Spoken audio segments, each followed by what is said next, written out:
Yuda.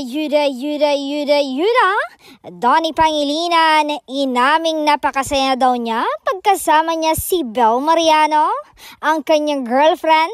Ayon sa aktor, natanong na ni Tita Karen yan, but yes, of course, 100%. She is my happy place. I'm happier when I'm with her. Alam ng lahat ng nakakakilala sa akin yan. I feel so full of energy pagkasama ko siya. Parang hindi ako napapagod.